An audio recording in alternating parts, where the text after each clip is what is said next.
শিরিনের হাত থেকে রায়ানকে বাঁচাতে নিজের জীবন দিয়ে দিল পারুল। সম্পূর্ণ জানতে ভিডিওটিতে একটি লাইক করে দেখতে থাকো। গল্পে শুরুতেই দেখা যায় যে পারুল খুব করে চাইছে যাতে পিসিমণির বিয়েটা খুব ভালোভাবে হয়ে যায়, কিন্তু সেখানে বাধা দিচ্ছে শিরিন। শিরিন কোনোভাবেই চাইছে না এই বিয়েটা হোক। বিশেষ করে শিরিনের গায়ে হাত তুলেছে পারুল, এই ব্যাপারটাকে কোনোভাবেই মেনে নিতে পারেনি শিরিন। আর সেই জন্য ঠিক করে এবারে এমন একটা প্ল্যান করবে যাতে পারুল একেবারে শেষ হয়ে যায়, পারুল যাতে আর কখনোই ফিরে আসতে না পারে। সেই জন্যই পারুলের পিছনে 24 ঘন্টা একজনকে পাঠিয়ে দেয় যাতে সে পারুলের ওপর নজর রাখে আর সমস্ত খবর শিরিনকে দেয়। এমনটাই চেয়েছিল পারুল। এর মাঝখানেই আশীর্বাদের সময় হয়ে আসছে। বাড়িতে মেয়েরা সব রেডি হয়ে গেছে, কারণ আজকে তাদের একমাত্র পিসিমণির আশীর্বাদ। এর মধ্যেই গুরুদেবও চলে এসেছে। তখনই ঠাম্মি বলে, গুরুদেব চলে আসলো, এখনও অনিরুদ্ধ তো আসলো না, একবার না হয় ফোন কর। তখন পিসিমণি বলে, পারুল ফোনটা করো তো, দেখো তো কি করছে, এতটা সময় লাগার তো কথা না। এরপর পারুল অনিরুদ্ধকে ফোন করে আর বলে, স্যার আপনি কখন আসবেন বলুন তো, আর কতটা সময় লাগবে? তখনই অনিরুদ্ধ বলে, আরে দাঁড়াও পারুল, যাচ্ছি একটু ভালো করে সেজেগুজে না গেলে হয়? আশীর্বাদ বলে কথা। পিসিমণি বলে, হয়েছে অনেক হয়েছে, নাও এবার তাড়াতাড়ি এসো। এর মাঝখানেই দরজার বেল বাজছিল। তখনই বেলটা খুলে অনিরুদ্ধ দেখে এসেছে রায়ান আর রায়ানের বন্ধুরা। তখনই অনিরুদ্ধ বলে, আমি তো রায়ানকে চিনি, তোমরা সবাই?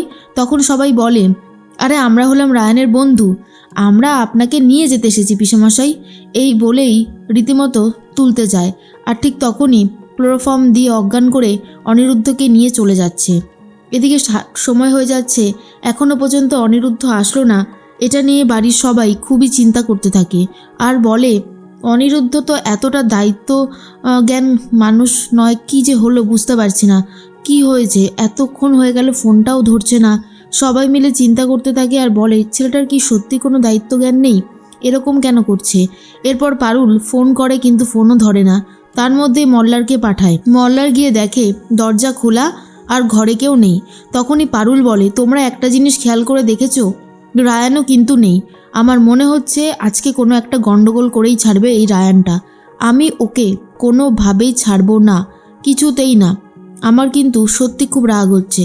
পিসিমণি বলে, পারুল রায়ানকে মনে হয় বলে দিলেই ভালো হতো, না হলে কিন্তু ব্যাপারটা একদমই ঠিক হচ্ছে না। এরপরে পারুল বলে, তোমরা কেউ কিচ্ছু চিন্তা করো না, আমরা যাচ্ছি, গিয়ে নিয়ে আসবো। এরপর পারুল একাই বেরিয়ে যায় আর তখন ভাবে কি করে সে খুঁজে বার করবে। পারুলের বাড়ির সামনেই ছিল একজন ডাব বিক্রেতা, যে পারুলের ওপর নজর রেখে দিয়েছিল। এরপর পারুল এক অফিসারকে ফোন করে আর বলে, অফিসার আপনি আমাকে বলেছিলেন যদি কোনো বিপদে পড়ি সাহায্য করবেন। আজ আমি সত্যি অনেক বড় বিপদে পড়েছি। একজনের ফোন নাম্বারটা দিচ্ছি, একটু ট্র্যাক করে বলবেন ফোন নাম্বারটা কোথায়, কোথায় লোকেশন বলছে? তখন অফিসার বলে, নিশ্চয়ই পারুল। এরপর পারুলকে সে মেসেজ করে দেয় আর বলে দেয় কোথায় গেলে পেয়ে যাবে। তখনই মনে মনে একটা কথাই ভাবছিল পিসিমণি, শেষ পর্যন্ত এই বিয়েটা হবে তো? তখন গুরুদেব বলে, আমি তো আগেই বলেছিলাম এই বিয়েটায় একজনের কুনজর আছে আর সে প্রাণপণে চেষ্টা করবে এই বিয়েটা আটকাতে, তবে ভয় পেলে চলবে না। এর মাঝখানেই পিসিমণি ভাবে, পারুলও তো একা বেরিয়ে গেল, এদিকে রায়ানটাও যে কি করছে বুঝতে পারছি না। ঠাম্মি কান্নাকাটি করে আর বলে, রায়ান দাদু ভাই, তোমার প্রাণের থেকেও বেশি প্রিয় পিসিমণির বিয়ে তুমি এইভাবে আটকে দিচ্ছ, কি যে করছো তুমি সত্যি বুঝতে পারছি না। এর মাঝখানেই পারুল দেখে নেয় লোকেশানটা রয়েছে ব্রাইটম্যানস ইউনিভার্সিটির যে বয়েজ হোস্টেল ছিল সেখানে। আর তখন পারুল সেখানেই যাবে বলে ঠিক করে।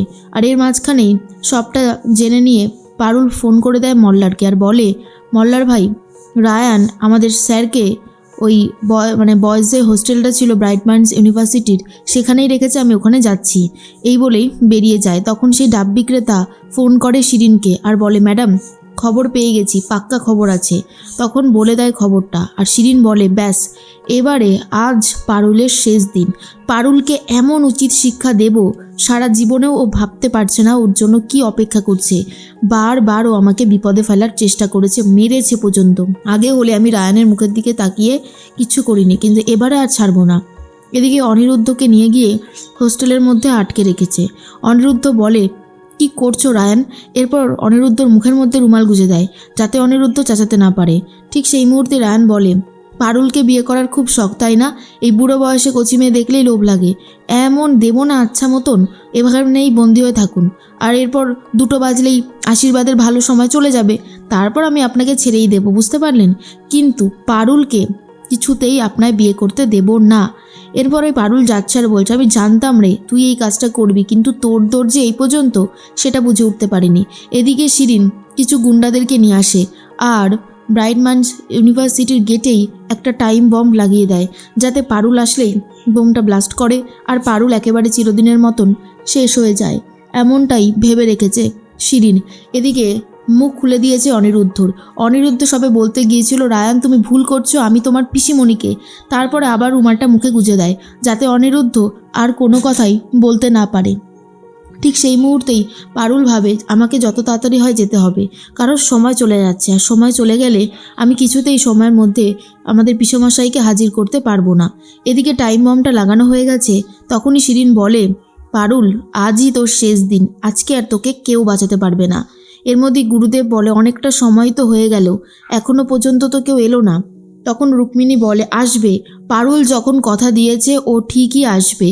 তখন দাদুভাই বলে, এই রায়ানটাকে ইচ্ছা করছে দুঘা ভালো মতন কষিয়ে দিতে, ইচ্ছে করে এই কাজটা করছে, বোঝে না সোজে না। একদিকে পারুলকে স্ত্রী হিসেবে মেনেও নেবে না, আবার অন্যদিকে পারুল যদি কারোর সাথে সম্পর্ক তৈরি করে সেটাও মেনে নিতে পারবে না। তাহলে কোন দিকে যাবে মেয়েটা? রুক্মিণী বলে, ভাই সত্যি যে কি করলো এটা বুঝতে পারছি না। এরপরেই পারুল চলে গেছে গেটের সামনে, গেটেই লাগানো রয়েছে সেই টাইম বমটা। পারুল ভাবে, গেটে তো এখানেই, এটাই হচ্ছে পেছনের গেটটা, ওরাই তো বলছিল যে পেছনের গেটে কোনো সিকিউরিটি থাকে না, নিশ্চয়ই এই গেট দিয়েই কাজটা করেছে। তবে এই গেটটা খুললে নাকি আওয়াজ হয়, আর আওয়াজ হলে তো ওরা বুঝে যাবে যে আমরা চলে এসেছি। এর মাঝখানেই রায়ান তখন বলে, এক কাজ করি, এখানে আর কতক্ষণই বা এভাবে থাকবো? তখন বাকিরা বলে, এই তোরা তো কলেজ ছেড়ে চলে গেছিস, চল না আজকে একটুখানি ক্যারাম খেলি, অনেক দিন তো ইচ্ছা ছিল কিন্তু আর হয় না সেভাবে। তখন অনিরুদ্ধ বলে, কি করে আমি নিজেকে বাঁচাবো, সব যে শেষ হয়ে যাচ্ছে পারুল, আমি কি করতে পারি এবার বলো তো?